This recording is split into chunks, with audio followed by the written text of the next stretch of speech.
Blood filled Jack Harlow's mouth as he fought for his life. 3 Aquarian soldiers circled him in the dark water, their scaled bodies glinting in the dim light. His exosuit sparked where their tridents had pierced the outer shell. Warning lights flashed red across his cracked helmet display. "Not dying here," Jack growled, tasting copper as he gripped his combat knife tighter. The first Aquarian lunged. Jack twisted, driving his knife into the creature's gill slits. Dark blood clouded the water. The other 2 attacked together, their webbed hands reaching for his oxygen lines. Jack kicked hard, propelling himself backward. His suit's thrusters sputtered, nearly dead. One Aquarian's claws raked across his chest plate, leaving deep gouges in the metal. 3 days ago, he'd been on dry land. 3 days ago, his world made sense. The coastal evacuation sirens had blared across San Diego as Jack packed his gear. The TV showed the same footage on repeat, massive shapes rising from the ocean, tearing ships apart. The newscaster's voice shook as she reported attacks across every coastline on Earth. "Sergeant Harlow," General Wright had said in the briefing room, "we need someone who can get inside their command structure, someone expendable." Jack had volunteered immediately. His brother's dog tags still hung around his neck, recovered from the beach at Norfolk after the first wave of attacks. The memory of identifying his brother's mangled body fueled him. "The Aquarians appeared without warning," the intelligence officer explained, showing underwater footage of the creatures. "They've been down there, watching us, waiting. Now they want the surface." Their submarine had launched at night. 12 soldiers, top equipment, a suicide mission. They made it 20 miles offshore before something massive slammed into their hull. Water rushed in. Screams echoed through the compartments. Jack watched his team die one by one as the pressure crushed their suits. Something grabbed him, dragged him deeper. He woke strapped to a metal table in a chamber filled with water. Aquarians moved around him, their fish-like eyes studying him with cold intelligence. They wore devices that looked like technology far beyond human capability. One approached with a syringe filled with glowing blue liquid. Jack strained against his restraints until they snapped. He grabbed the syringe, jammed it into the Aquarian's eye, and swam for the door.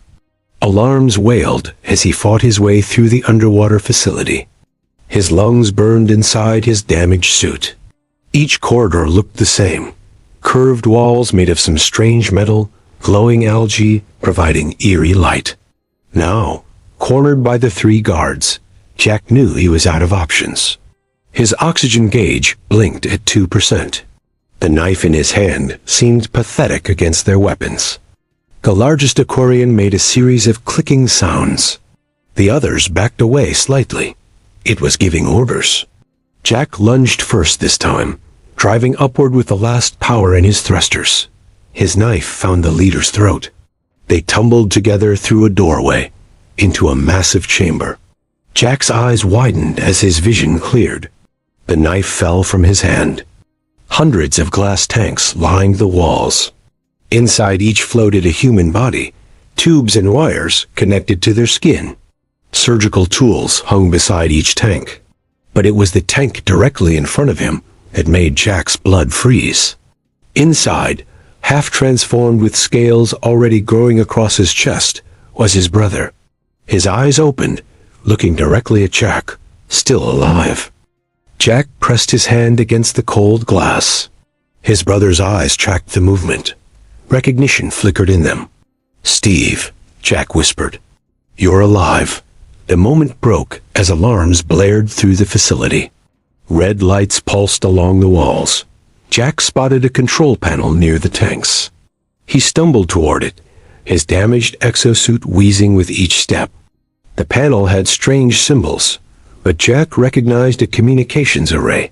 He pulled a small transmitter from his belt pocket and connected it to the alien tech.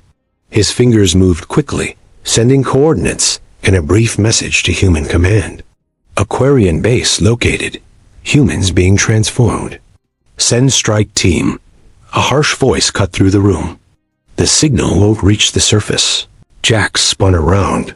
A tall man in a lab coat stood in the doorway.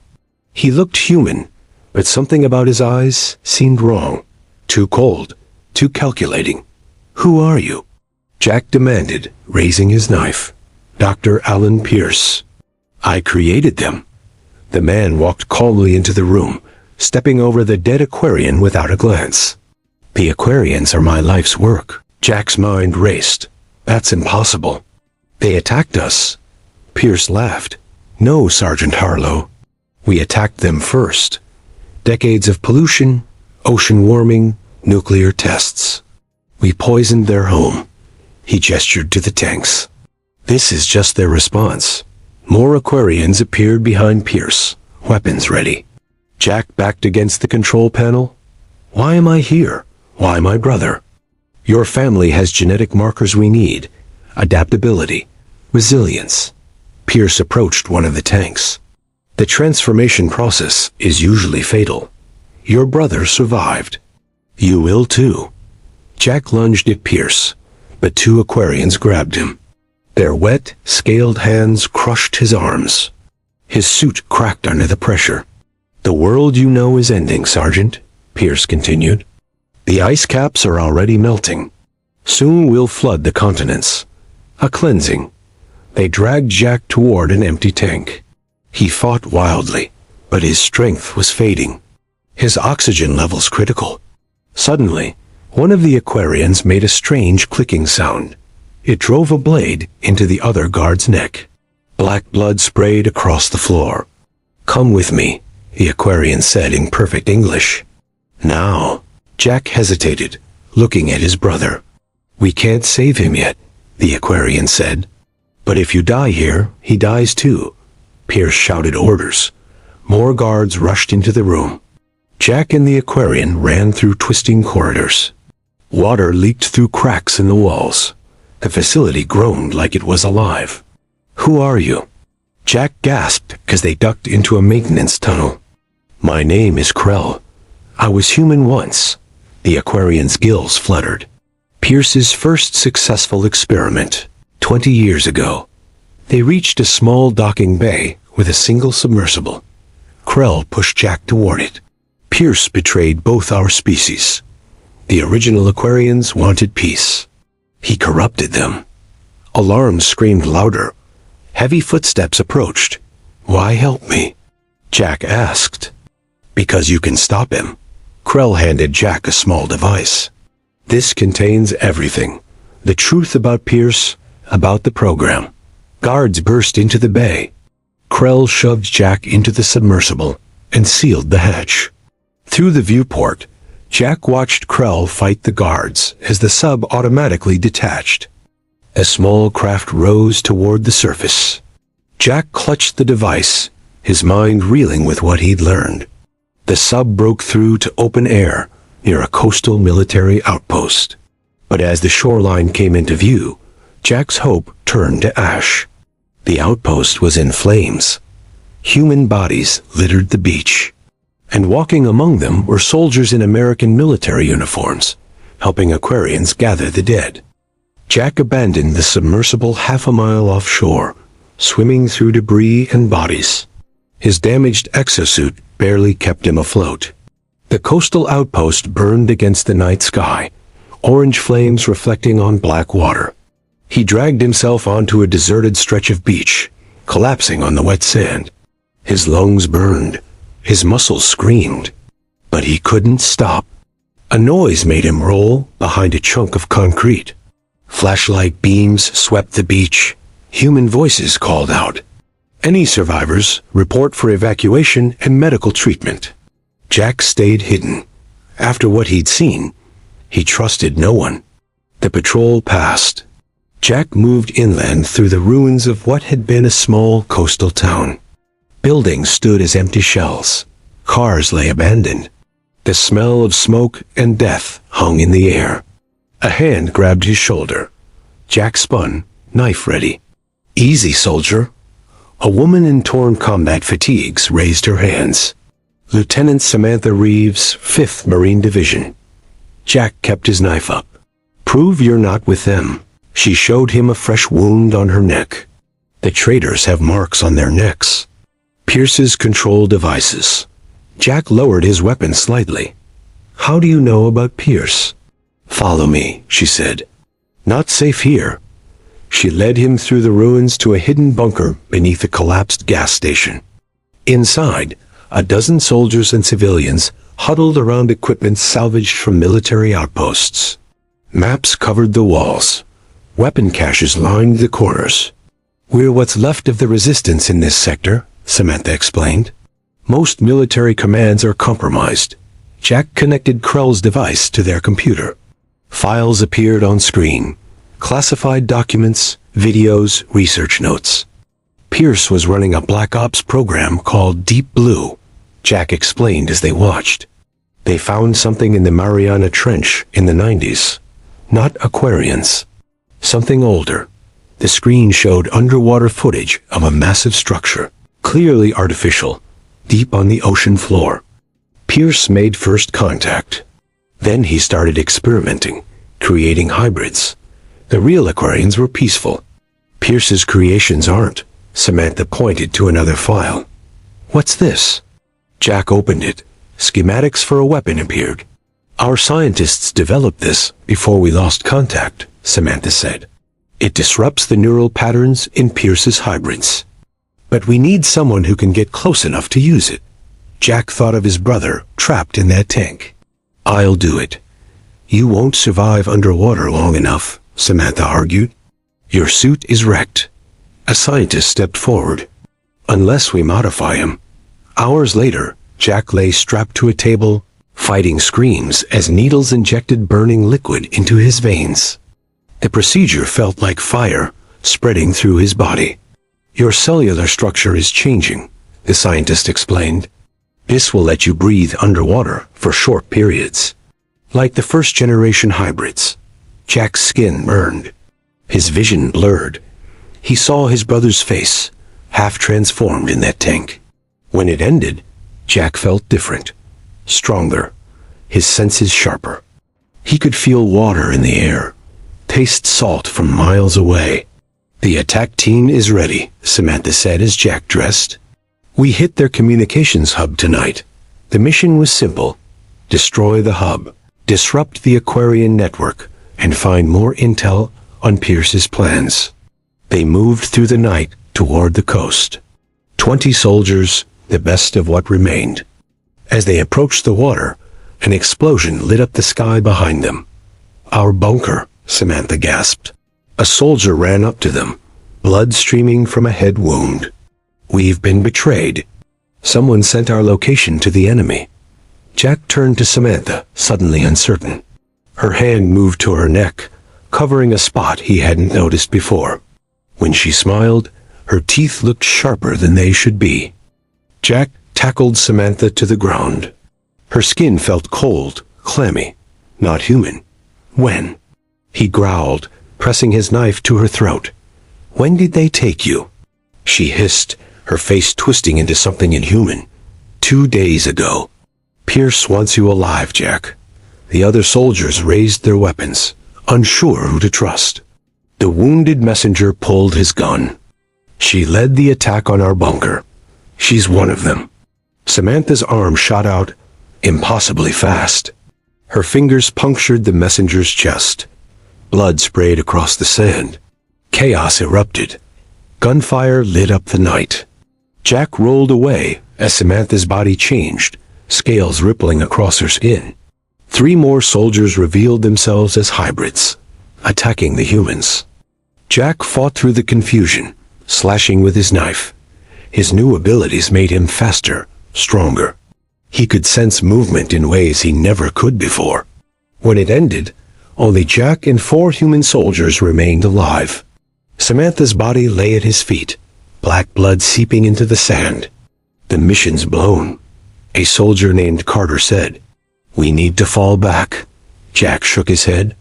No, Pierce knows we're coming now. This is our only chance. He grabbed Samantha's pack, finding the disruption weapon inside.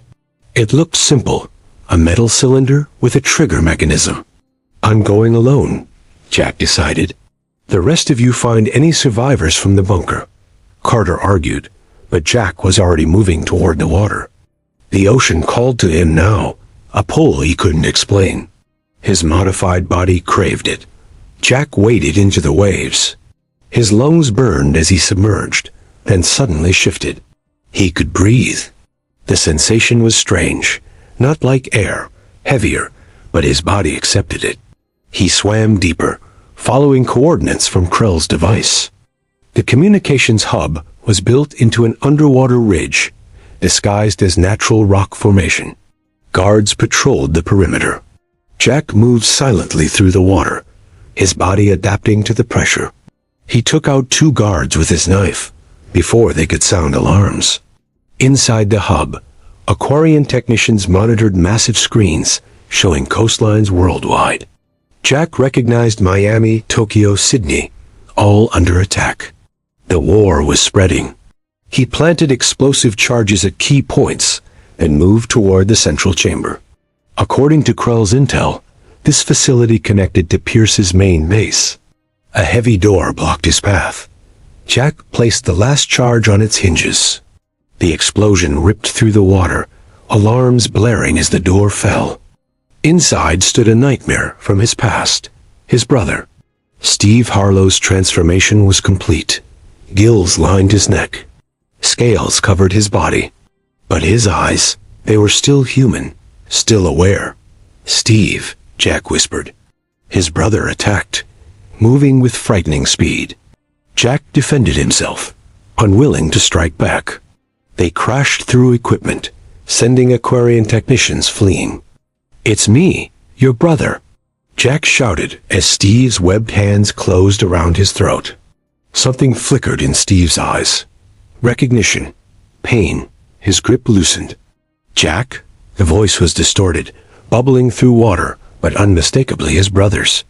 "I came for you," Jack said. "To bring you home." Steve shook his head. "Too late for me." He pointed to a screen showing coordinates. "Pierce is here. His weapon is ready." "Weapon?" "Tectonic charges. He's going to trigger fault lines worldwide. Massive tsunamis. Billions will die." Jack activated the disruption device. "This will help you.